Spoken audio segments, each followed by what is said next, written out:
City and in the territory on west, there's just one way to handle the killers and the spoilers, and that's with the U.S. Marshal and the smell of Gunsmoke.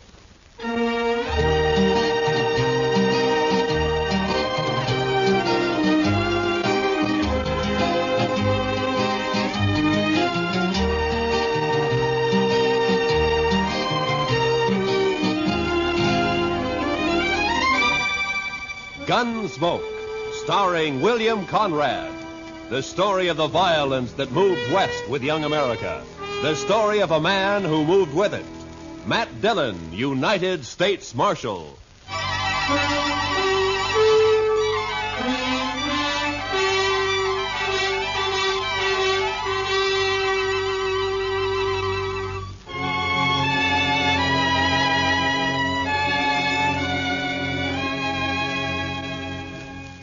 It was the dust. The heat was bad enough in Dodge City, but out on the plain, it was the dust. The sun was a burning red-brown chip in the sky, and the sweat on a man never had a chance to drop.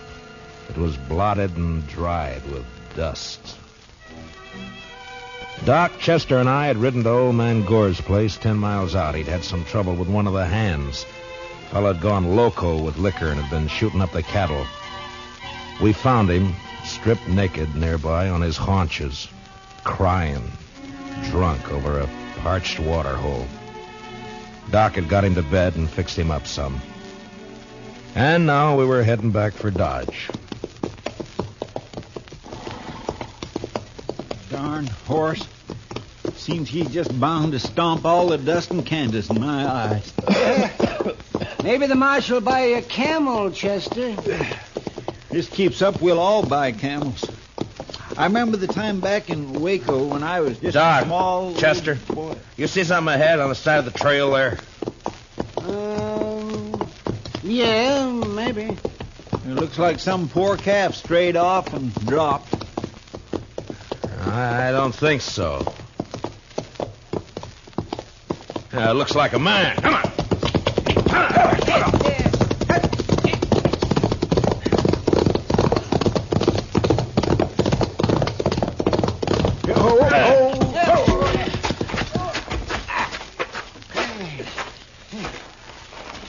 Chester, get the water bag. Yes, sir. Yeah, let me have a look, Marshal. Yeah.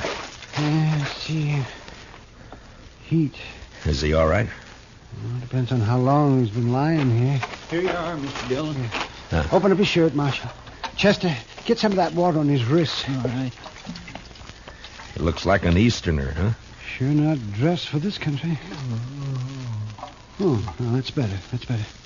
Try to get a few drops in him. All right. No, not too much, Chester. Not in his nose, Chester, his mouth. Well, my gracious, I'm sorry, Mr. Dillon, but he moved his head. It's not so easy to hey. Look, he's awake. You're all right, mister. Just take it easy for a bit now. Oh, that this too solid flesh would melt, thaw, and resolve itself into a dew. What did he say? Oh, it's out of his head, Chester. For this relief, much thanks. Forget it. Chester, get around the other side and shade him from the sun. Yes, sir. The sun. I begin to be weary of the sun. I don't blame you. What happened? My wagon shed a wheel, I fear, along the high road. I know not where I am. You're about 4 miles out of Dodge City. Kansas. Kansas.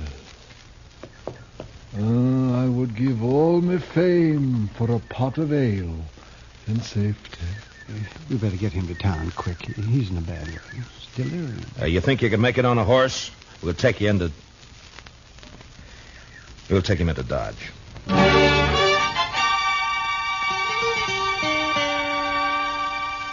And he passed out again. We tied him across Doc's horse. Doc and I doubled up, and Chester rode behind. The stranger was a tall, skinny man with a face like a friendly mule. Big hands and thin wrists stretched out from his sleeves. He had no papers on him, nothing. And until he woke up, we wouldn't even know his name. Doc settled him down in the back of his place, and he was still asleep when Chester and I rode out to where we figured he'd left his wagon. Wasn't hard to see when we found it. What color wagon would you call that, Mr. Dillon? Puce, Chester. Puce. I guess so. Seems to be some writing on the side there. Yeah. Oh, Irving Henry, Thespian supreme, disciple of the immortal bard. I should have known he was a religious man. He's an actor, Chester, the immortal bard. Shakespeare, William Shakespeare, wrote plays, poems. Hi. But You think he let the horses go, Mr. Dillon? well, I was wondering that. Seems to me he'd have ridden for help instead of trying to walk. Horses couldn't have got out of the harness themselves. Let's take a look at the wheel. Wish we could wait till the sun goes down. It's going to be awful hot work, Mr. Dillon.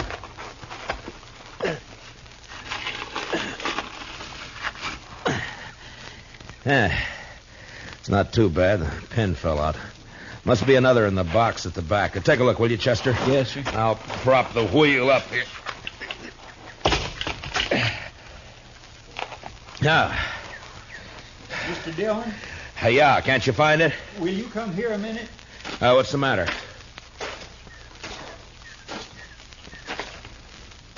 Take a look in there. It took a second or two to get used to the darkness inside the wagon. And then I saw the hand sticking out from behind the trunk. You didn't have to be the doc to know that it was a dead hand. The body was of a man about 40. He was dirty. And in a greasy, torn waistcoat, I found a pocketbook with his name. Sam Matchett. And that was all. Below his left shoulder and his back was a patch of dried blood. And in the middle, a bullet hole. We got the wagon wheel on, hitched up our horses, and drove into Dodge.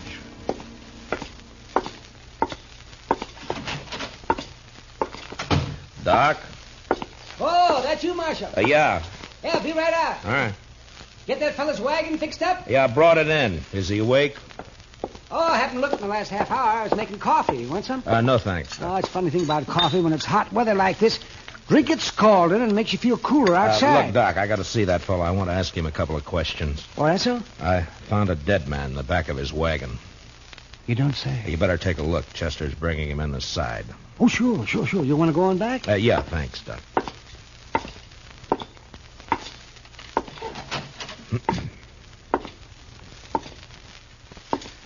Mr. Henry? Mr. Henry, wake up. Yes, what? Oh. Your name, Irving Henry? Oh, Irving Henry. What is this place? Now, you got to listen to me for a minute. We found your wagon. Ah, Did you let the horses go before you sat on your own? of course. I could not let them remain to die. Well, how come you didn't take one to ride? I have a loathing of horses. I cannot bear one under my body. There is a carafe of water beside the bed. Would you be good enough, Mr. Dillon, Matt Dillon. I'm the marshal here in Dodge City. Here you are. Oh, my thanks. Now, what were you doing with a dead man in your wagon, Mr. Henry? A dead man? A dead man shot in the back, lying in your wagon. This is very midsummer madness. I won't argue about that, but I'll thank you to answer my question. But it is impossible. It isn't true. I say it is. You lie in your throat if you say that I'm any other than an honest man. Look, mister, I didn't say you weren't honest. You're an actor. And you got a fine way of saying things, but murder's murder. I don't care how you say it. Now, I'm asking questions, and I want straight answers. Your pardon, sir. What you tell me, in truth, if it were played upon a stage, I would condemn it as an improbable fiction. I swear to you, I know nothing of a body. Did you come through Hayes City? Yes. Do you know a man there called Sam Matchett? No. You had no trouble in Hayes City. No. What are you doing in these parts, Mr. Henry? I am touring the provinces. An actor eating the bitter bread of banishment. And my talents are not taken for their worth in the East. And therefore, I bring the immortal bard to the hinterlands. And now, sir, that the interview is ended, pray give me leave to depart. I'm sorry, I can't do that. You'll have to stay until we get this thing cleared up. Mr. Dillon, Doc would like to see you. All right, Chester. Stay here with Mr. Henry, will you? Well, sure, Mr. Dillon, sure. How you feeling by now, Mr. Henry? Would you like some more water? These evil manners live in brass. Doc? Right here, Marshal. Yeah. Fill me cup, father's boy. What was that? What'd you find? Well, there's one thing. This man didn't die right away. I mean, not right when he was shot. Is that so? No. More likely bled to death.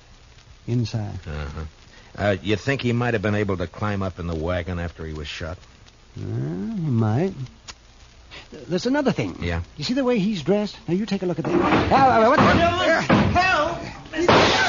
Come on, Doc. Chester. What's the matter with him? Chester. He took my gun when I was pouring him some water, Mr. Dillon. He must have gone through the window, Marshal. I tried to get it back. It went off. Take care of Chester, Doc. I'm going after him.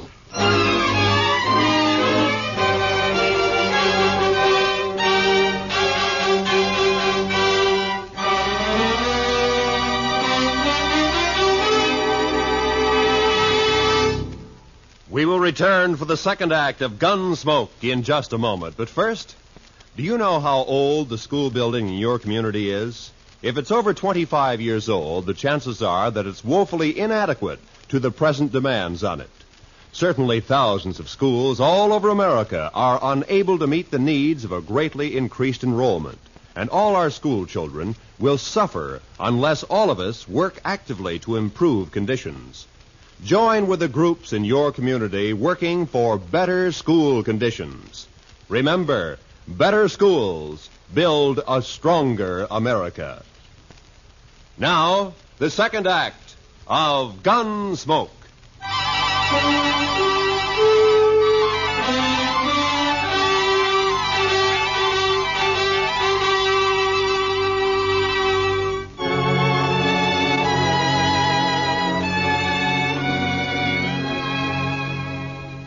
When I went out of there, I didn't know how badly Chester was hurt. There was a lot of blood on his head and over his face. It was nearly dark outside, and the street was empty.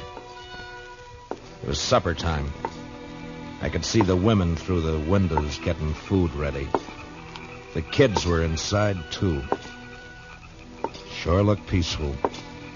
But with Henry out with a gun, well, that wasn't a good thing to have running around loose in Dodge.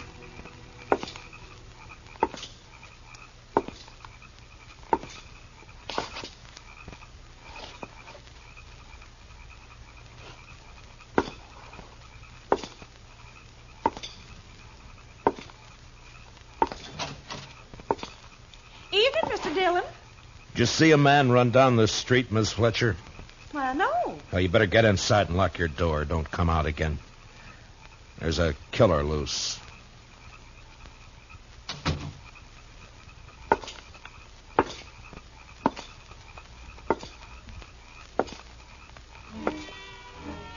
I walked the length of the street, listening, waiting.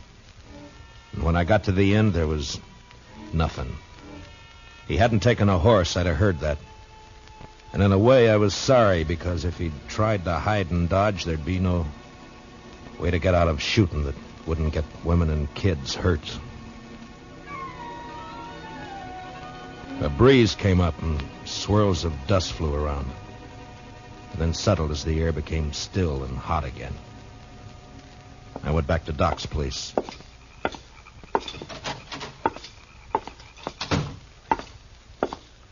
Oh, did you find him, Marshal? No. How's Chester? Oh, I'm fine, Mr. Dillon. Just creased my head. More mess than hurt. Oh, good, Chester. Look, you want to go home or you want to work? I want to work. All right, go down to the office, get yourself another gun, and round up some men, many as you can. As long as Henry stays in town, we're in trouble. Now keep your eyes open. Meet me back here. Yes, sir, Mr. Dillon. Take my gun with you, and if you see him, watch out. All right, now get going. Yes, sir. Now, Doc, I'm going to have to make you a deputy, too. Well, maybe instead of digging out bullets, I'll be putting some in. It's not funny, Doc. Now, come on.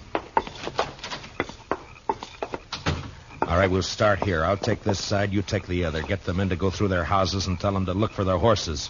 Tell them what's happening. By 10 o'clock that night, as far as we could tell, Henry hadn't left town. There were plenty of places for him to hide, though. We had 50 men out searching. Chester and I were working along back of the express office.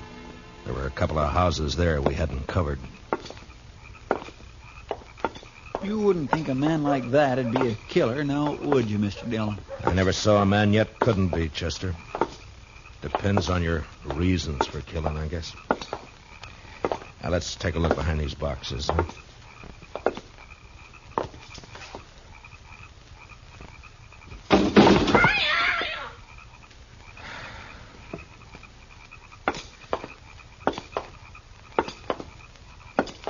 You think he could have got this far? Yeah, he might. A lot of back streets to sneak around in the dark. That's Miss Cullen's place there, isn't it? Yes, sir. Looks like she's still awake. Light burning back there. Yeah.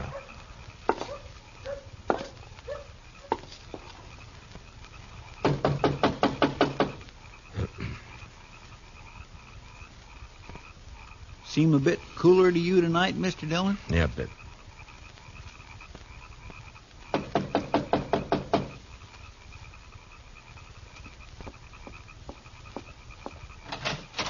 Oh, evening, Miss Cullen. I'm sorry to get you up, but we're looking for a man, a stranger around. He's tall, thin. You seen anyone about tonight? No. No, I haven't. Oh? How's the kids? Oh, they're fine. Thank you, Mr. Dillon. Fine. Uh-huh. Well, you keep the place locked tight, Miss Cullen. Don't let anybody in tonight unless you know who it is. All right. Good night, Mr. Dillon. Good night, ma'am. Well, now that's strange. She didn't even say hello to me, and I know her better than you do, Mr. Dillon. Chester, round up the others. Get them over here. I don't know why she... He's in there with her. I think he's got the kids in the sleeping room. Oh. Sent her out to get rid of us. Now, I'm going to try and get in. Don't do anything when you come back. Just put the men around the house. Yes, sir.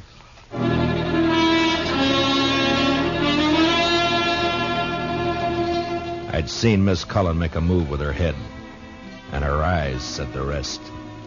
When I told her to lock up, I shook my head, and I hoped she understood. I wanted that front door to stay open.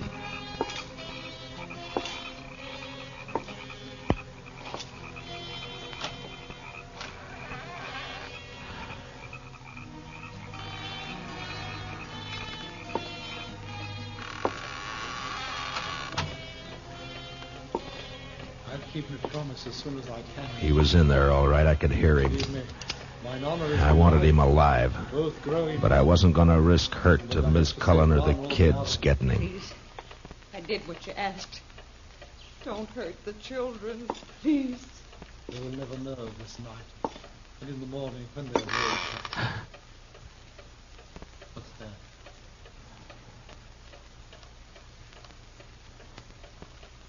You said you locked the door after you. No, don't. Don't. I shall keep the pistol turned to the girl's head, madam. Someone is here. They try to take me.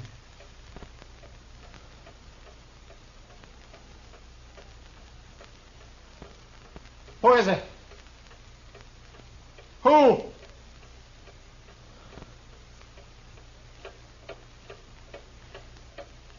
Mr. Dillon, go away.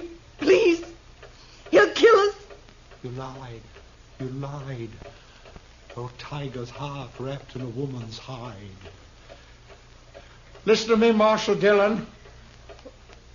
Throw your pistol in here, and then come in with your hands before you. I have no stomach for child killing, But I will not hesitate to do so.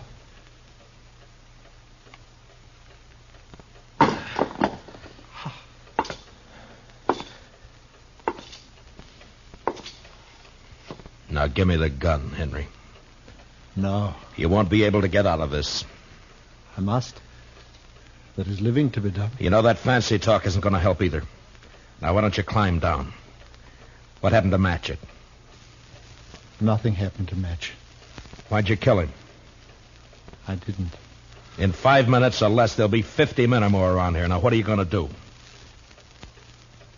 I don't know. If you didn't kill Matchett, you'll get a chance. I'll see to that. There's no use going on this way. Give me the gun. I cannot. It is my prop of salvation. No gun is salvation to anybody. Put it down. You must tell the men to go away, Marshal Dillon.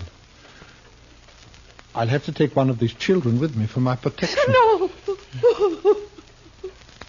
Shed a tear for me, madam. I have the greater need.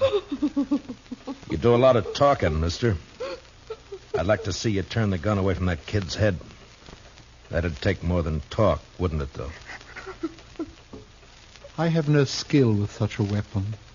Why should I match with you? I want to live. You're going about it the wrong way. The smallest worm will turn, being trod upon. Meaning? You gave me no choice when you brought me here. Would have been better to have left me lying in the dust. You don't understand. You don't know. Well, why don't you tell me? What good would it do? It depends.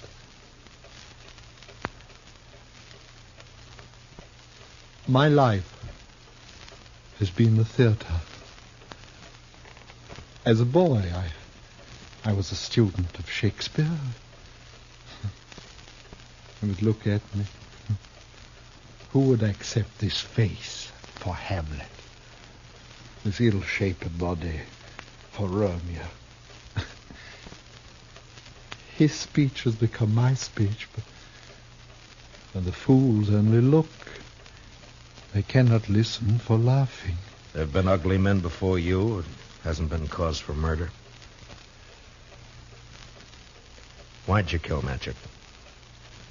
In New York, there was a man, a gross, stupid man who fancied himself an interpreter of the bard. He took me, as his apprentice, and together we set out for the tour. I would play only the voices. Never Richard, never Henry, never Lear, only the voices.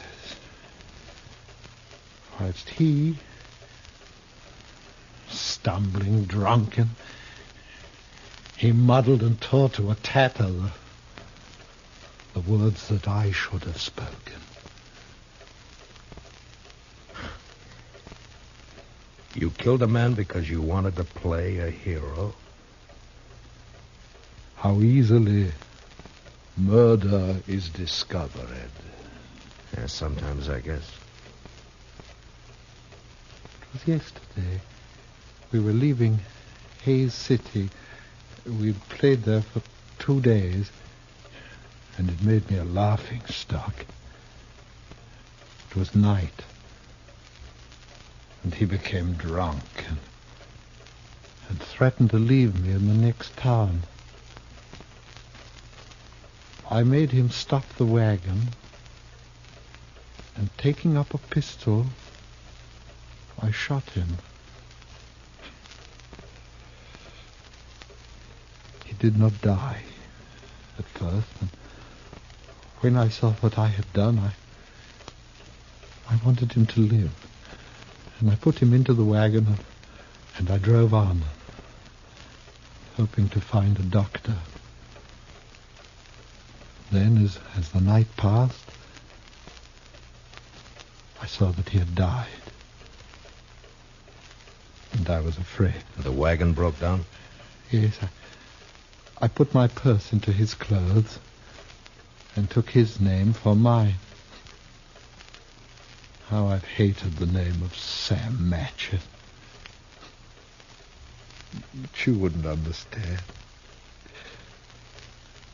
I wouldn't? Well, what now? I want to live. I want my chance. You've done a murder. I can't let you go. You know that. Don't make it harder. I lost my husband 2 years ago. I know what it is to be alone.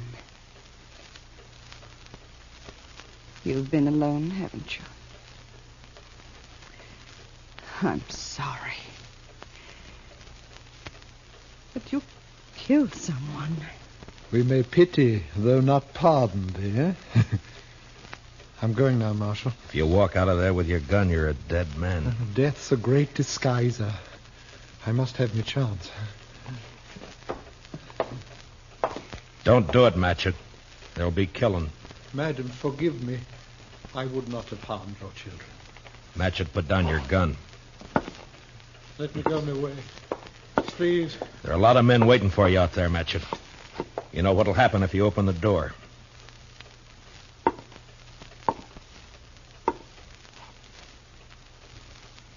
Don't do it, Matchett.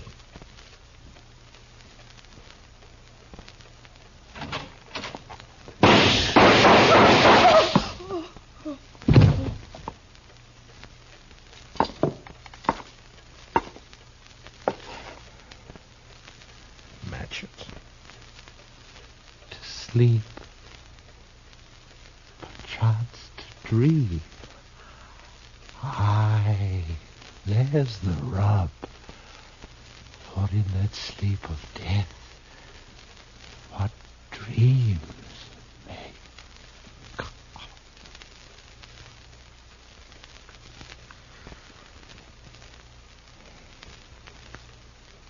Matchett.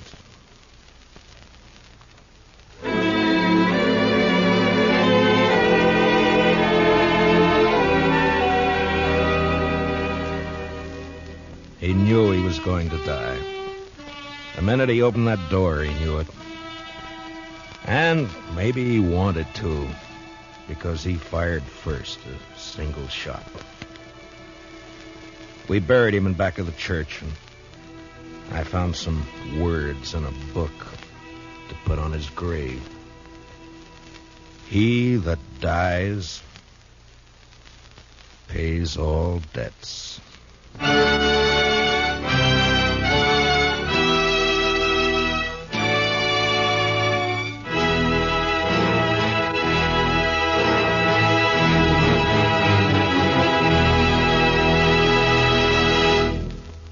Gunsmoke, under the direction of Norman Macdonald, stars William Conrad as Matt Dillon, U.S. Marshal. Tonight's story was specially written for Gunsmoke by Anthony Ellis, with music composed and conducted by Rex Corey. Hans Conried was featured as Henry, with Mary Lansing as Mrs. Cullen. Parley Bear as Chester, and Howard McNear as Doc. Join us again next week as Matt Dillon, U.S. Marshal, fights to bring law and order out of the wild violence of the West in Gunsmoke.